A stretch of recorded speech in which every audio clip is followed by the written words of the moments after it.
¿Cuáles son los grandes temas de la teología, del pensamiento teológico de América Latina? ¿Cuáles son los grandes desafíos?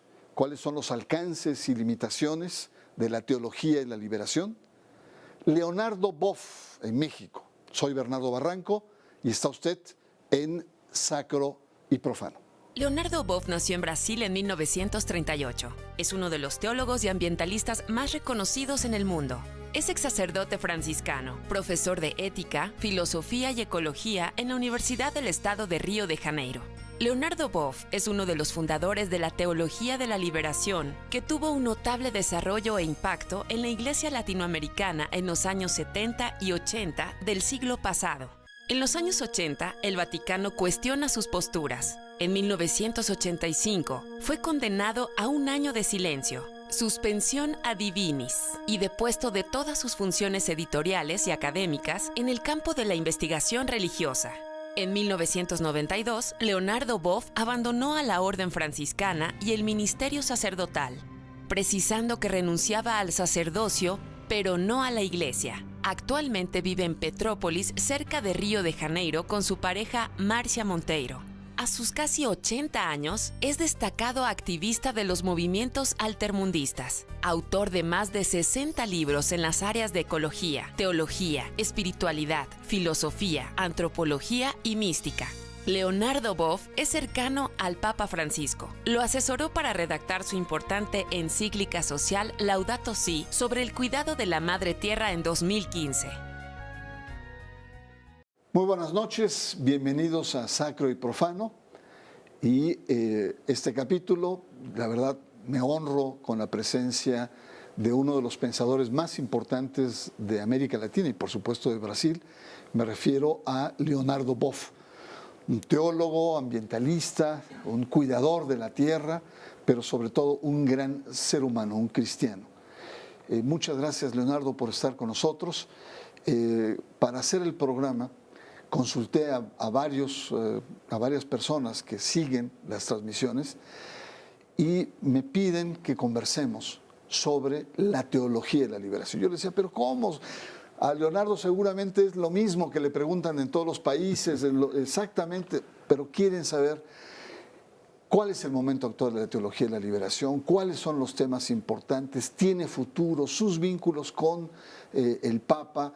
Y qué mejor que tú, que eres uno de los fundadores de esta gran corriente que ha marcado los años 60, 70, 80 y que con este Papa pareciera que readquiere nueva fuerza. Gracias por estar en Sacro y Profano, Leonardo. Y sin más te pregunto, un poco para introducir, ¿qué es la teología de la liberación? Para entender la teología de la liberación hay que entender el eje central de esta teología, que es la opción por los pobres, contra la pobreza, en favor de la liberación. Y entender la pobreza como opresión.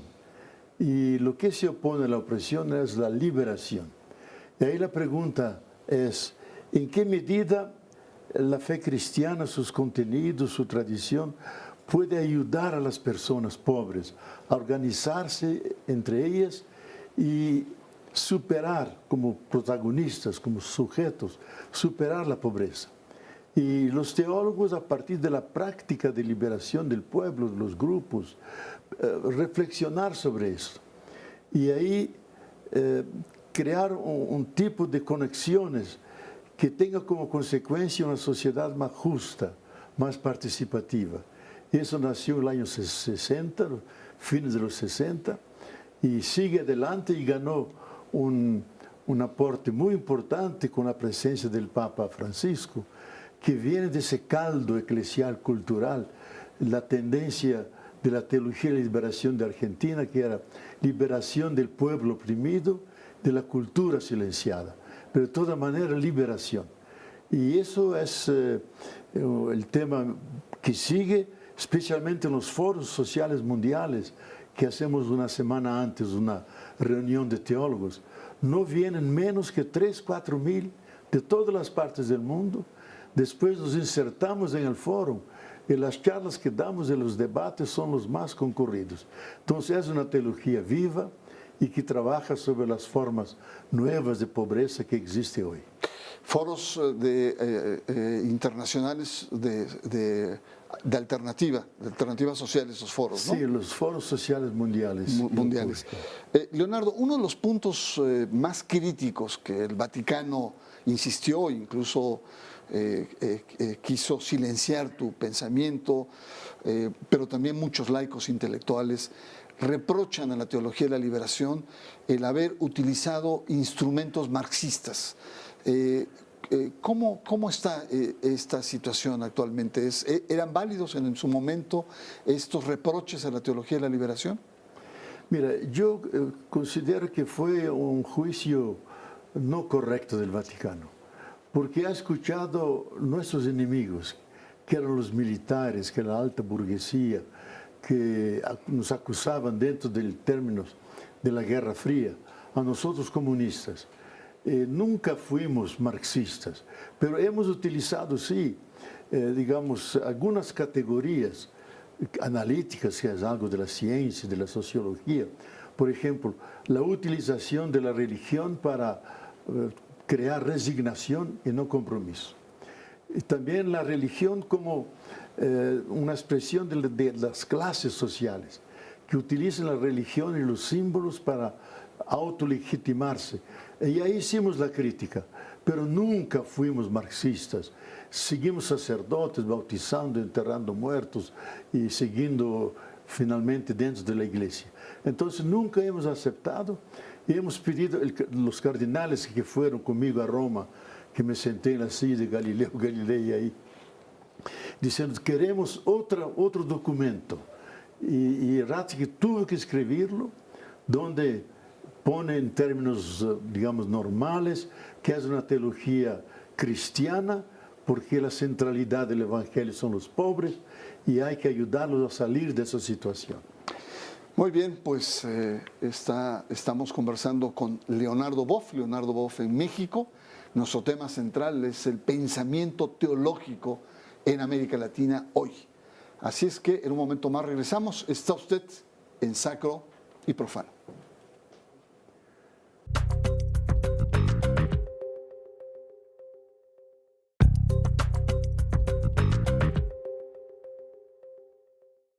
Regresamos, estamos conversando con Leonardo Boff, al cual agradezco mucho su presencia, y también quiero agradecer al staff aquí del Canal 11 porque yo creo que los nervios, Leonardo, de venir a conversar contigo, olvidé mi saco y aquí en utilería han sido... Así es que este modelo, digamos, retro, ¿no? Nostálgico, es probablemente por los nervios que tenía de estar contigo. Estamos conversando sobre el pensamiento teológico en América Latina y una de las cosas que se le reprocha a la teología de la liberación es que prioriza lo social, los pobres, la justicia social, etcétera, cuando la sociedad moderna se ha abierto a otros temas, la mujer, los homosexuales, el tema de la tierra, etcétera. ¿Cuál es tu opinión frente a estos grandes temas históricos de la teología de la liberación y los temas más actuales? Mira, la teología de la liberación siempre habló de una liberación integral, que cubriera todos los campos. Pero lo más visible y lo más escandaloso era la pobreza de nuestros pueblos, que pasan hambre, indígenas y marginados, en Brasil negros oprimidos. Entonces eso tenía mucha centralidad.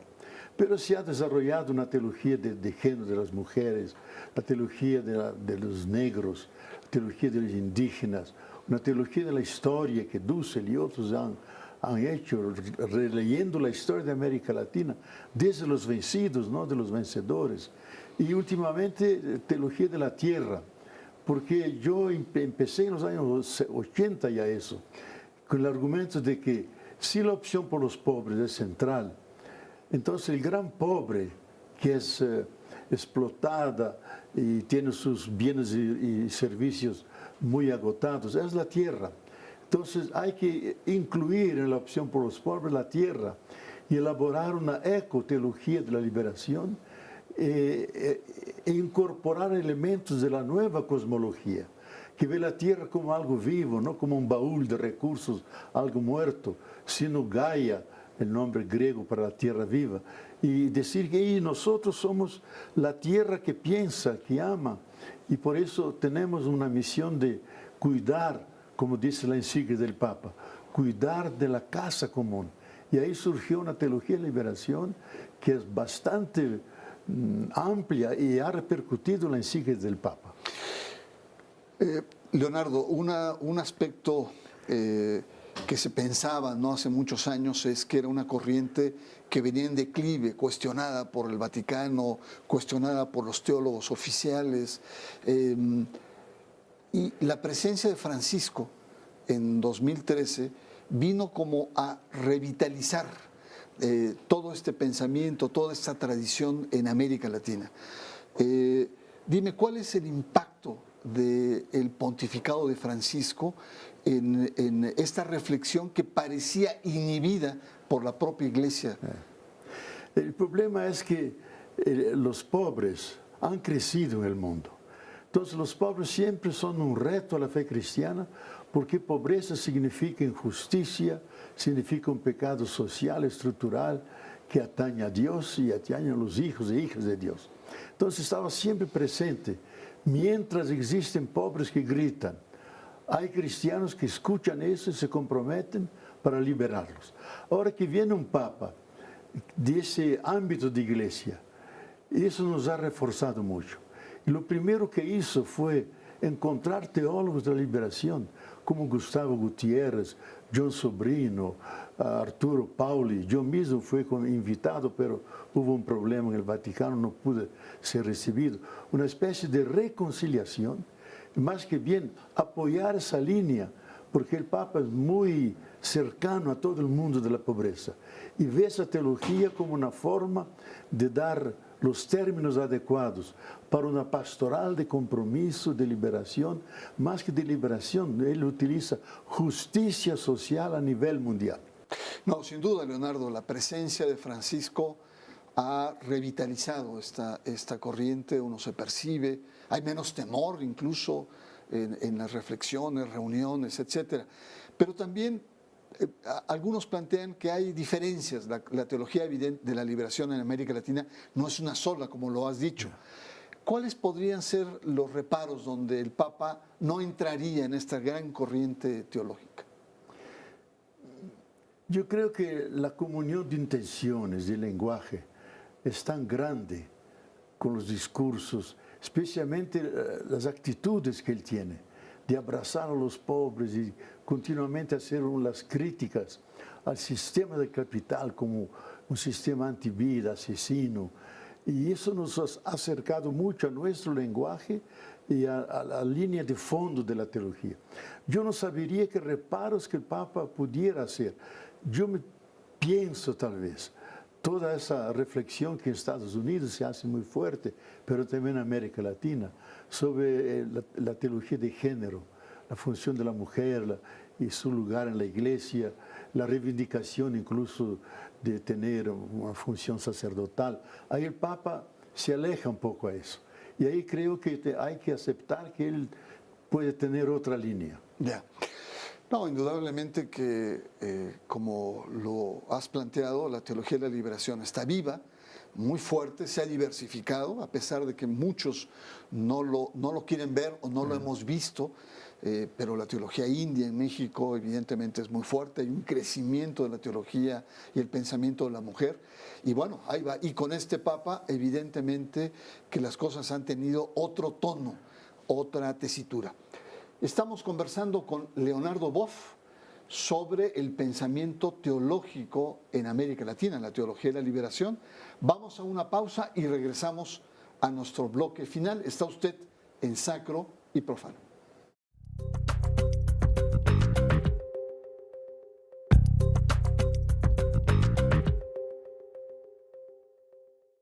Regresamos, un privilegio tener en el estudio y en Sacro y Profano a Leonardo Boff. Estamos conversando desde una perspectiva amplia, histórica, las repercusiones del pensamiento teológico en América Latina y sobre todo el estatus de la teología de la liberación. Leonardo, este Papa que es abierto, que es latinoamericano, que simpatiza con esta gran corriente de pensamiento teológico, está siendo tremendamente avasallado, cuestionado abiertamente en redes, en la televisión, por sectores conservadores. Tú lo has defendido, Víctor Meso, en una carta muy dura, cuando él cuestionó hace algunos años al Papa Francisco, y recientemente la derecha, ultraderecha católica cercana a los lefebristas, acusan de hereje al Papa. El Papa está simbrando, está moviendo temas, y la derecha se siente portadora de la legitimidad para acusar a un Papa de pensamiento herético. Sí, yo creo que lo que escandaliza a la vieja cristiandad europea es la figura del Papa, absolutamente despojado, sin los símbolos de poder, ningún símbolo de poder. Ellos estaban acostumbrados a una figura faraónica con toda solemnidad, y él no, como un seguidor de San Francisco, que ni siquiera vive en el palacio, vive en una casa de huéspedes, y como me lo ha dicho, así es más difícil que me envenenen, porque come junto con los demás. Y él es muy paciente, muy tolerante, se permite las críticas y ha dicho que no va a condenar a nadie en su pontificado, porque quiere dirigir la iglesia en el amor y el diálogo. Entonces acepta las críticas, pero es una osadía, yo creo una arrogancia e incluso un error teológico. Acusar a la más alta instancia de la iglesia, que es una instancia pastoral y doctrinal, de herejía. El Código de Derecho Canónico lo dice claro. El Papa puede juzgar a todos, pero nadie puede juzgar al Papa. Entonces, acusarlo de herejía es casi, digamos, de producir risa. Y el Papa, lo interesante es que él no se defiende, él sigue su camino, predica y sigue, digamos, la tradición de Jesús, que es la centralidad del amor, la apertura hacia todos y vivir las acusaciones en el espíritu de las bienaventuranzas. Aprende de ellas, las escucha, no se defiende y hace críticas a sacerdotes e incluso a cardinales que tienen un rostro de vinagre, que son tristes como van al propio entierro. Yo hice unas pequeñas críticas en mi libro Iglesia, Carisma y Poder. Me han castigado. Si yo leo mi libro ahora, es un libro de piedad, porque no tiene nada de eso que el Papa dice. Incluso ahora que estuvo en Colombia fue durísimo con los obispos, con los sacerdotes, habló de corrupción al interior de la iglesia, de carrerismo, en fin. Leonardo, ¿cuáles serían los temas que tú recomendarías a los teólogos acá en México, a los cristianos, a los grupos, a profundizar? O temas nuevos, o a profundizar cosas que están ya madurando en el pensamiento teológico de América Latina. Yo creo que hay un desplazamiento de las cosas, que la centralidad no es más la iglesia, sino que es la humanidad, que es la casa común, la tierra, la amenaza del calentamiento global, de una eventual guerra nuclear que puede destruir toda la vida y la especie humana. Y el Papa es muy preocupado en esto. Entonces, la pregunta para él no es qué futuro tiene la iglesia, sino cómo la iglesia puede garantizar un futuro para la humanidad, para la tierra, y ahí pone el acento.